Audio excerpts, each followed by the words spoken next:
So the first step in my tire pressure monitoring system RetroFit is to make sure that I have the module. There's a receiver antenna module, and I do.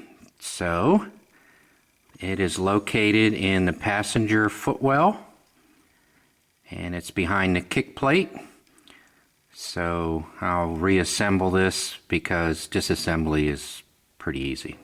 Alright, so I received my tire pressure monitoring sensors and the valve stems, and for the 4 sensors and valve stems, these guys were $8 each, these guys were $78 each, plus $10 shipping, came to $350, just $355 rounding out.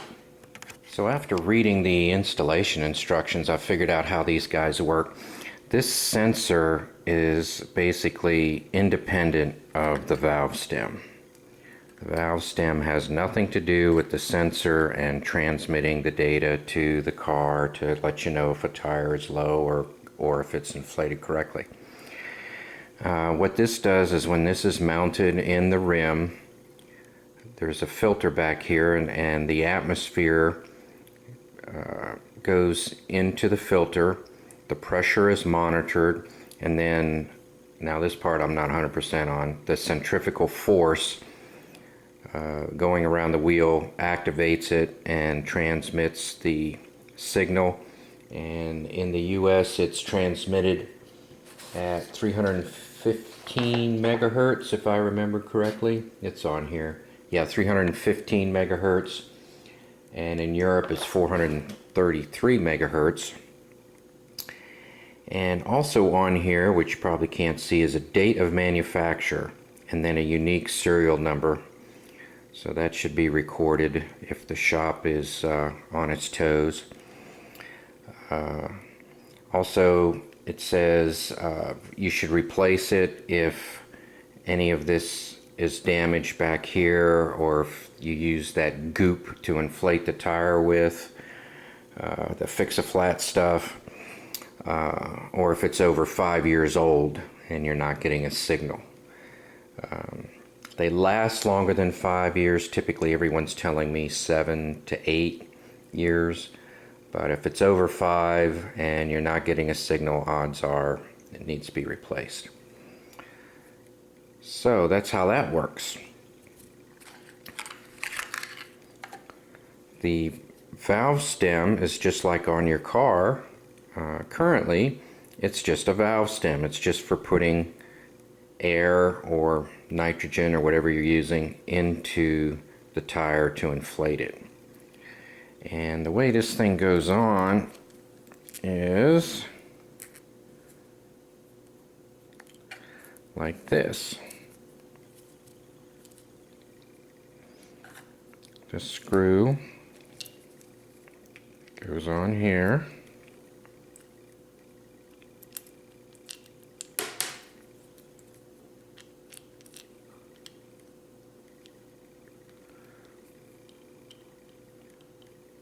Like that. And then this tool is used to hold the valve up. Jeez, I'm all out of camera. Hold the valve up like this, and then your rim is right here on the rubber part. Then on the outside of the tire you put in the spacers, which I'm going to take off, and then this cap here, and that's how it's set in place, and you can remove your tool. So it's easy as that. And this guy sits flat. It's on some little round rocker kind of things here for different angles, because it's going to sit in the tire something like this. And you know, you have some play here to line everything up before you tighten it down. And it even says right there 4 Newton meters. So it's how you tighten it down.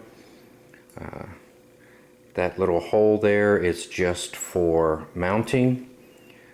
The screw actually has a through hole, so when you put the pressure onto the valve, I believe that's called a Schrader valve, when you put that in, it shoots out the back here, and there's a through hole in your nut. Oh yeah, see the light? And the air fills the tire up that way. So that's how it all works.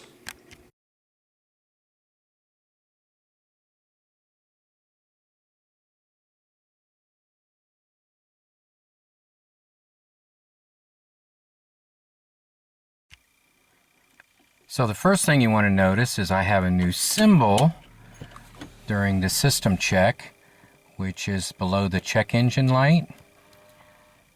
That symbol is a tire with an exclamation point, and that symbol will illuminate when one of the sensors indicates that the tire is below the set pressure, which I don't know what it is.